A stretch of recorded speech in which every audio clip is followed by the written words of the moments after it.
Hi, my name is Michael Sahno. I'm Jewish and I love Israel. So if you love Israel, if you love being Jewish, or if you have an unwavering connection to the land of Israel, then you're in the right place. Welcome to the 12 Cities in Israel podcast.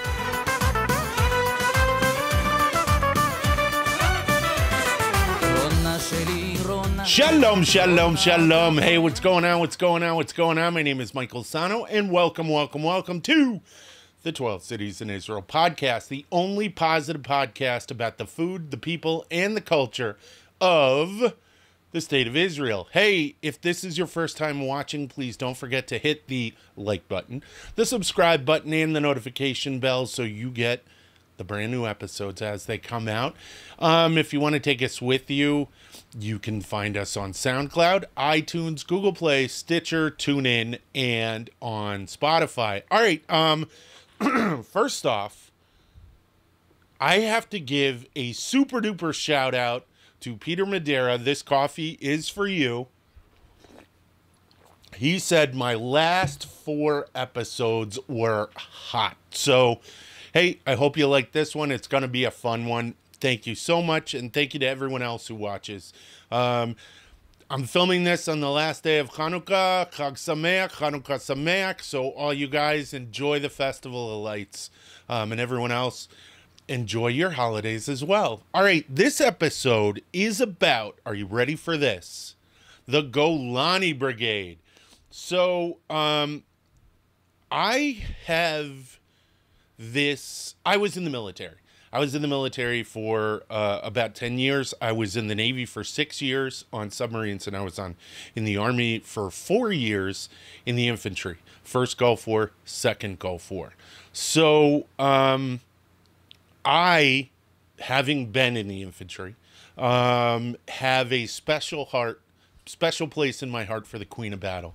And the Golani Brigade is one brigade within the IDF, the Israel Defense Forces. Now, most of you have heard about the Israel Defense Forces. What I'm going to tell you is give you a 2-second history. Prior to the state of Israel, there was a defense force for all the kibbutzim and the towns called the Haganah. They had a mobile arm to that strike force, which could, to that defensive force, which was a strike force and with offensive capabilities, called the Palmach. There were also 2 other groups called the Irgun and Lehi. There were good and bad about all of them. There is controversy about all of them. Even the Palmach, who is revered in the state of Israel. Well, what they did in 1948 was they wrapped all of them up and into the Israel Defense Forces. And one of those groups within the Israel Defense Forces is the Golani Brigade. Now, they were formed on February 22nd, 1948, during the 1948 War for Independence, the Arab-Israeli War, when the Levanoni Brigade in the Galilee, which is up in the north, split into the 1st Golani Brigade and the 2nd Carmeli Brigade. The 1st Golani Brigade they were in the northeast, in the mountains near the Galilee, and the Carmeli Brigade was over near Haifa, which is where Mount Carmel is. So the 1st Golani Brigade is an Israeli infantry brigade, and it consists of 5 battalions, sorry, my writing. It consists of 5 battalions, including 2, which it kept from its inception, the 12th and the 13th, and 1 transferred from the Givati Brigade, and it's under the 36th Division, and under that, over the 36th Division is the Northern Command. So it's split into a couple of different commands. It's split into, the IDF is, the Northern Command, which of course covers the north, Haifa, Golan, the Galilee, the Jezreel Valley, all of that. And then the Southern Command, which is the Negev, the borders, Elat, all that. Beersheba, it's located in Beersheba, is the Southern Command. And I think there's a Central Command. I should have looked into that. I didn't even think about that. But I think what I'm going to do is a video about the breakdown of the IDF. But the reason why I'm talking about the Golani Brigade is because in the military, we have a tradition of coins. Okay, so each unit has a coin made. And if you're watching the YouTube version, I came across a military coin. And it's the coin of the Golani Brigade. And it's always been something that, it's been a memento that's been very important to me. Something I'd look at and think, you know, warm thoughts about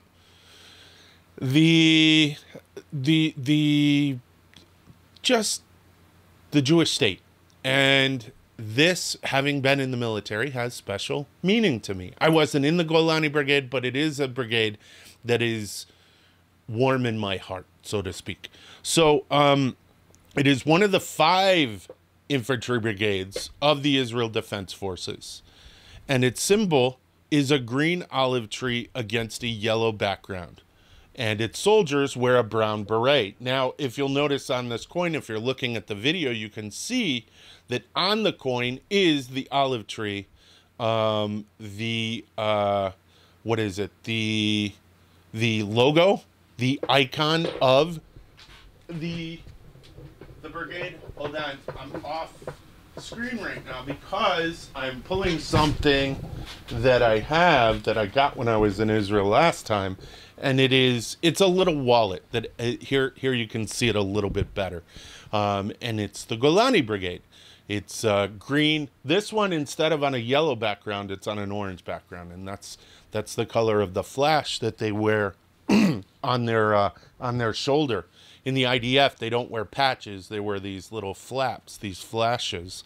Now, it is one of the most highly decorated infantry units in the IDF, and it has participated in all of Israel's major wars, in nearly all major operations. Are you ready for this?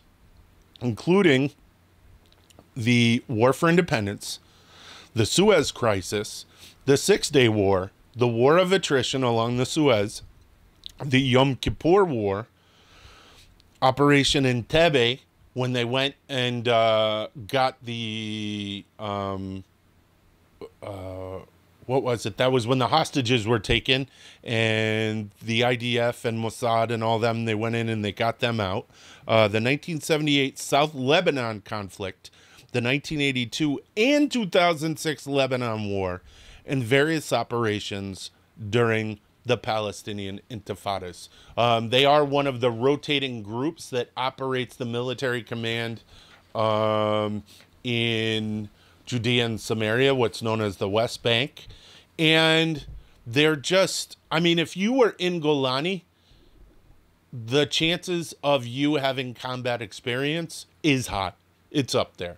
It's kind of like being, I don't know, what would be relative? Because I would say the 82nd Airborne, but the 82nd Airborne Israel has its own paratroop regiment, which I'm going to do an episode on that. I think that's kind of fun.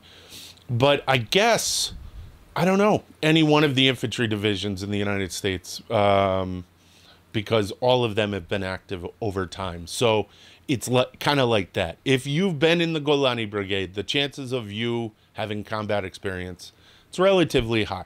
So, towards the end of the British Mandate, Haganah High Command drafted Plan Dalet to implement its organization and operations. So Plan Dalet was really interesting. So let me take another sip of coffee. Again, Peter, this Jacob's coffee is for you. So to some people, Plan Dalet is controversial. To other people, it's seen as a necessity. So during 1947, when the UN made its declaration and proposed its plan and said for the partition of mandatory Palestine, and they said, okay, this will be the Jewish part, and this will be the Arab part. And all the Arab countries, even countries that weren't involved, came out and said, no, this is unacceptable.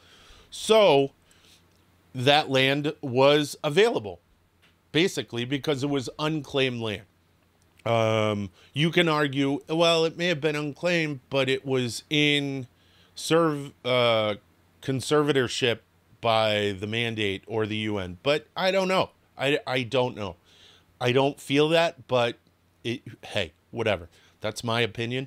And I'm not I am scholarly, but I am not a international law professional. So, but Plan Dalet was basically the consolidation. It was a number of military operations. It was the consolidation of the military forces within Israel, the Haganah, the Palmach,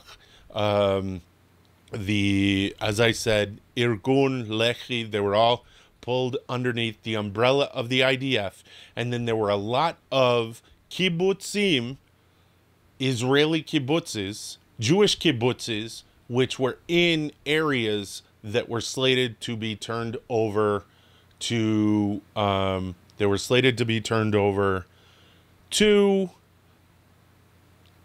what would become the Palestinian state that was rejected. So, to implement and to organize operations, the plan divided the Haganah and the Palmach into 6 regional brigades: Lebanoni in the north, Alexandroni in the Sharon region, Kiryati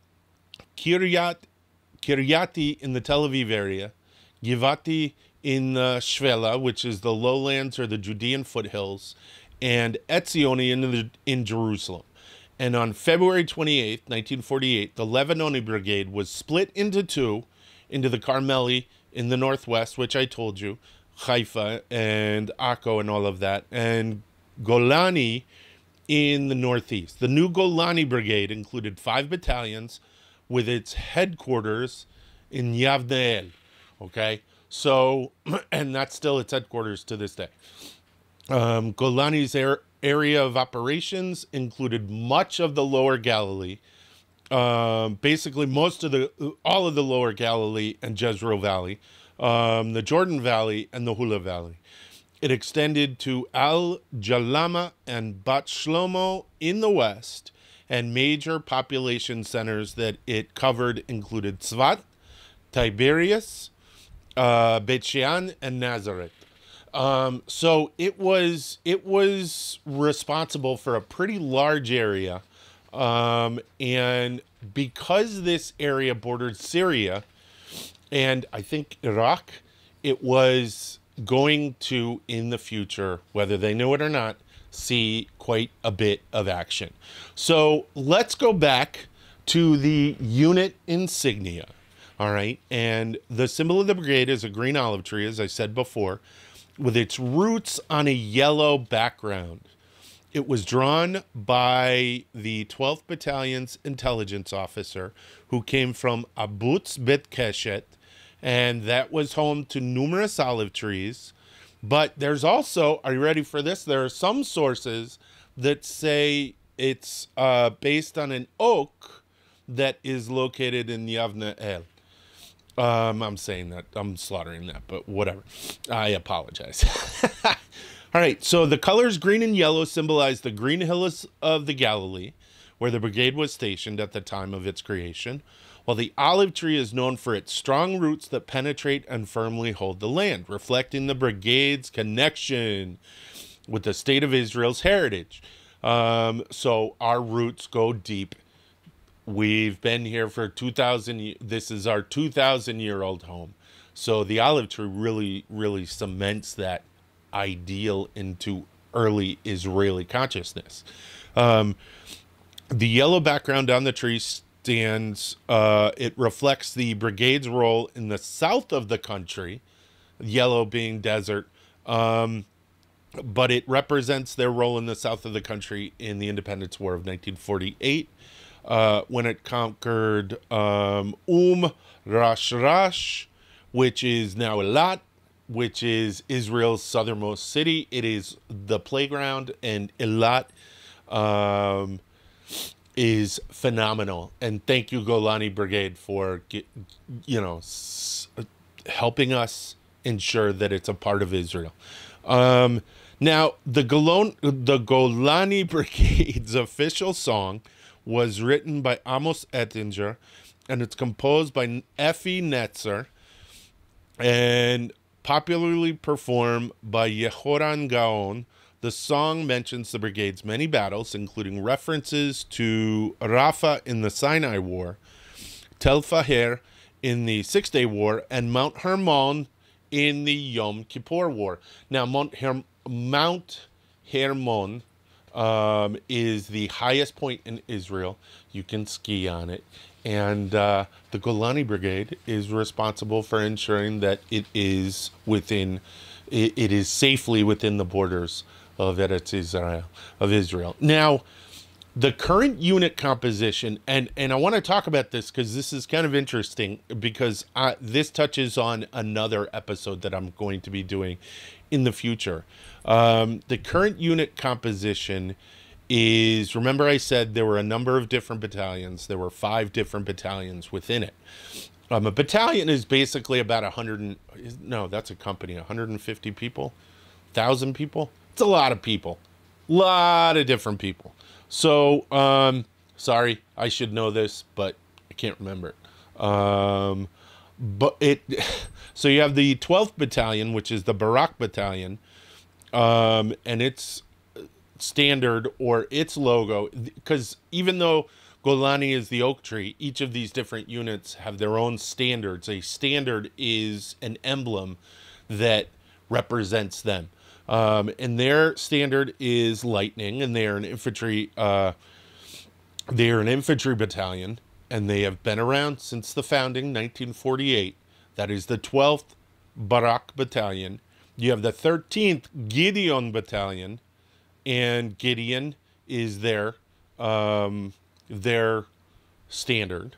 They have been around also, an infantry brigade around since the unit's founding. You have the 51st Infantry Battalion, and their standard is First Breachers, and they're called Habokim Harishon Battalion, and that means First Breachers. And they have been with Golani since 1956, following the dismantlement of the original Givati Brigade. And the Givati, I think, where did I say the Givati was? It was in Tel Aviv. Let me double check that. Hold on. Got to get this right. The Givati was, no, they were in the Shefela, the Judean lowlands between Tel Aviv and Jerusalem, the foothills there. So those are your 3 main infantry combat battalions within the Golani Brigade.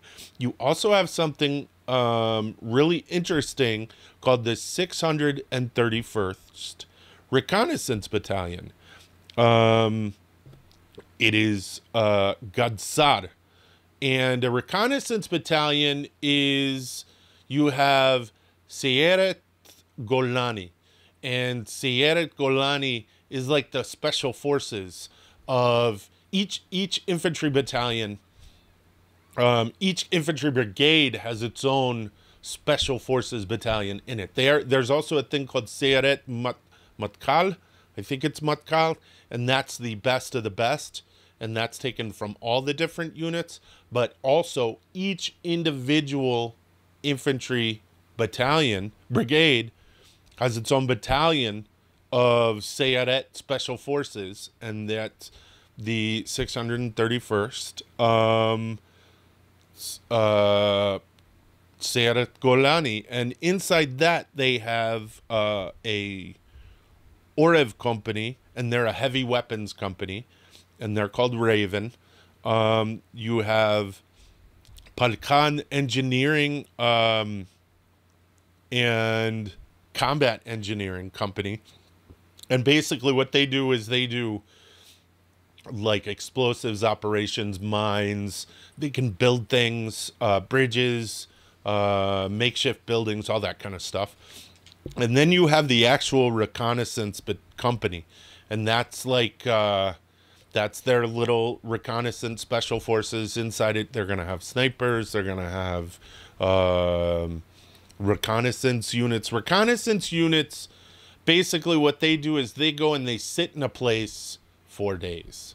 Or, yeah, days. And basically they're there with a long-range rifle and a radio, and they're just reporting all the stuff that goes on in the area. You want to stay out of sight, and that's what the reconnaissance company of Sayeret Golani is. And then finally, you have 351st Signal Company, Palhik,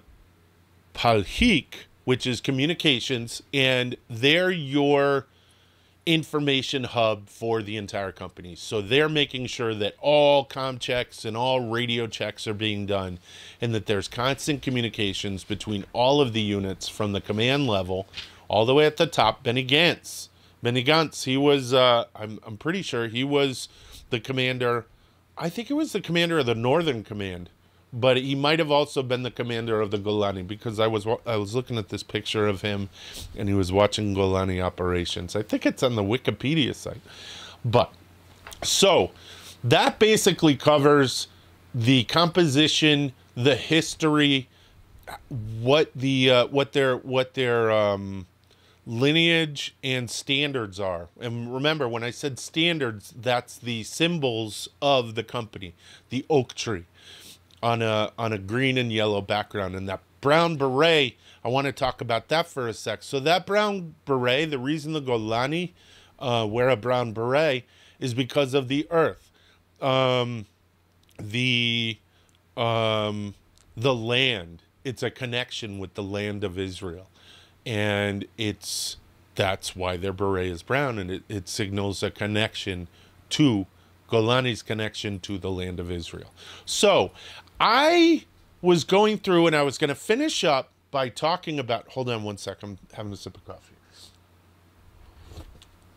I was going to finish up by talking about all of the engagements, the major engagements that the Golani Brigade, the history of it, the battle history of the Golani Brigade. And oh my gosh, the list just kept going on and on and on. Remember, I told you in the beginning that this is a unit. If you were in the Golani Brigade, you got combat experience.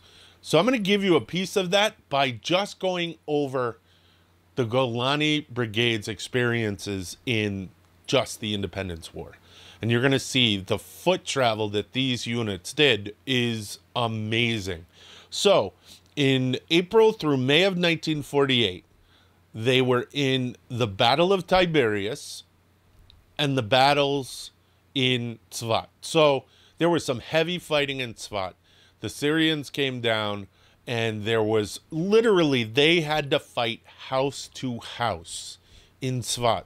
Tzvat is a spiritual, sort of a spiritual, one of the spiritual capitals of Israel, in that a lot of the rabbinic works were composed, and it's one of the places were composed there, and it's one of the places after the destruction, after the after the destruction of the temple, people fled there.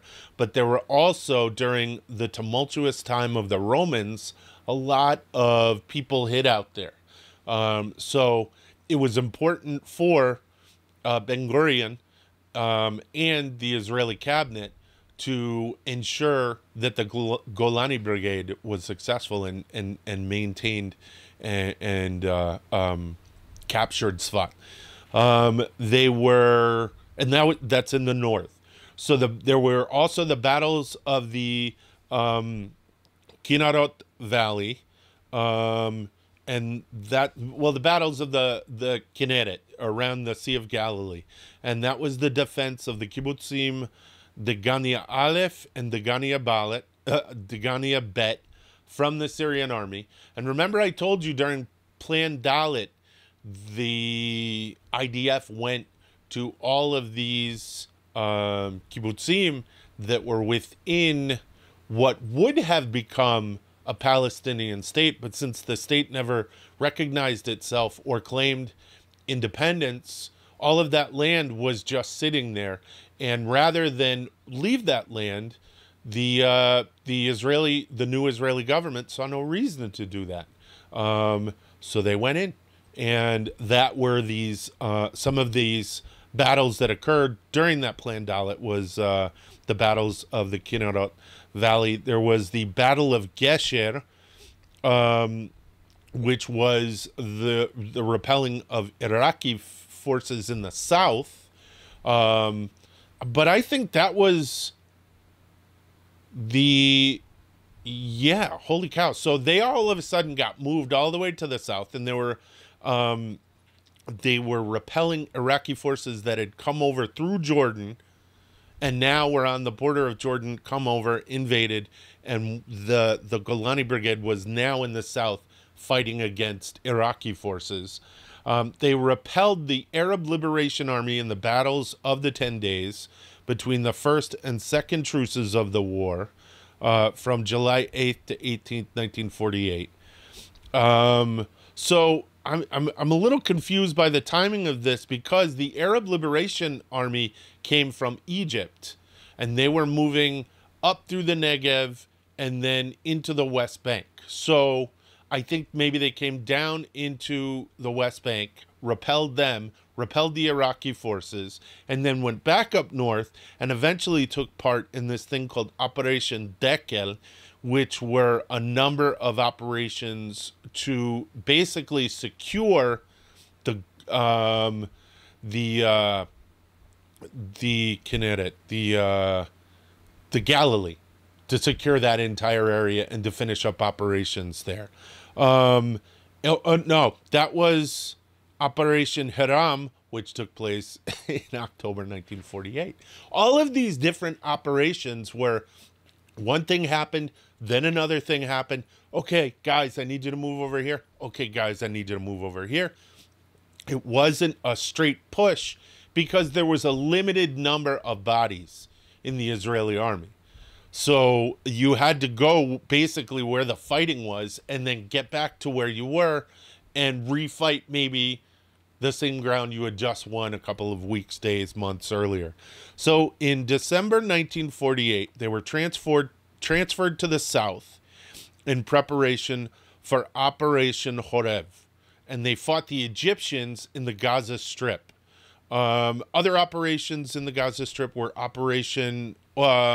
were the Battle of Hill 86 and the battles around Rafah, but they also took part in Operation Asaf to control the western Negev region.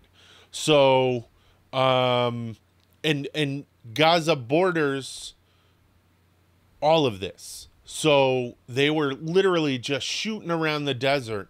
Wherever bad guys were popping up, they were popping then. And in March 1948, they were tasked with capturing Rashrash, which is today a lot, with the 7th Armored Brigade.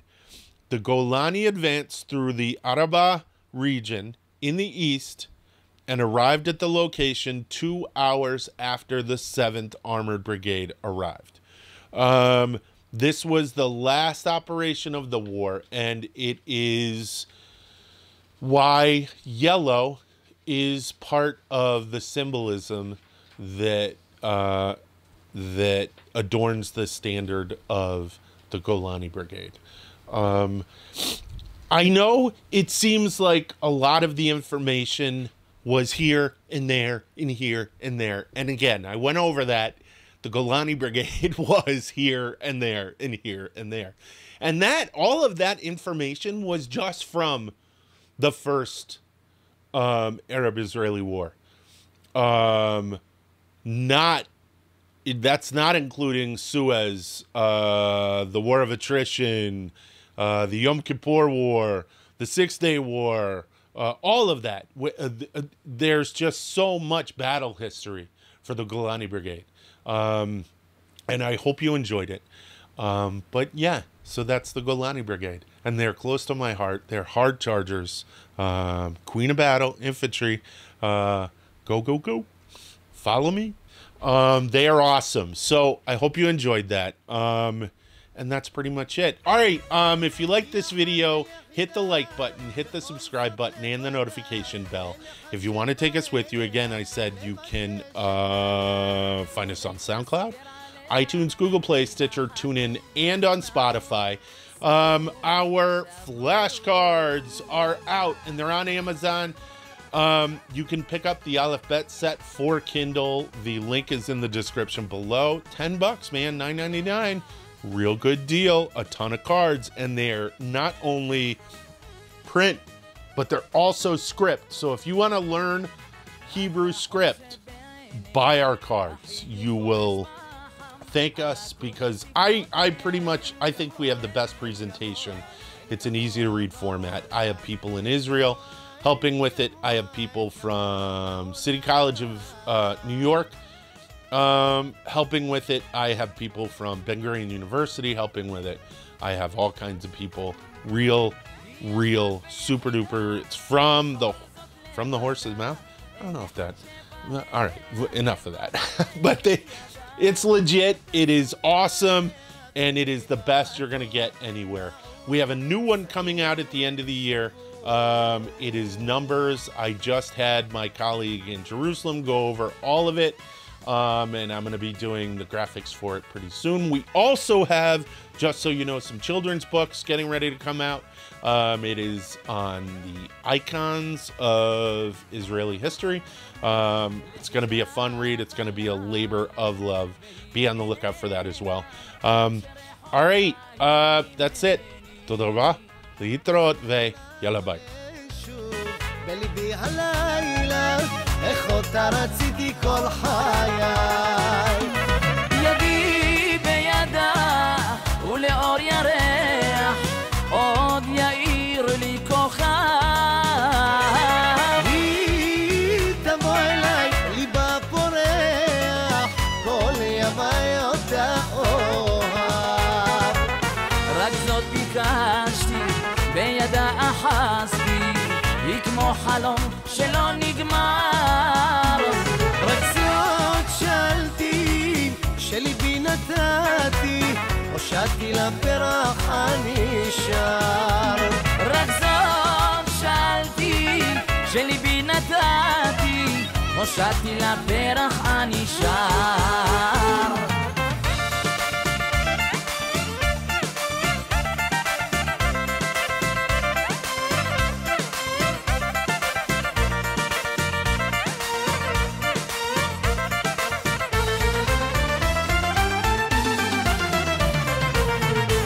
ציפור נודדת, מחפשת מולדת, על ענף עץ בטוח, התיישבתי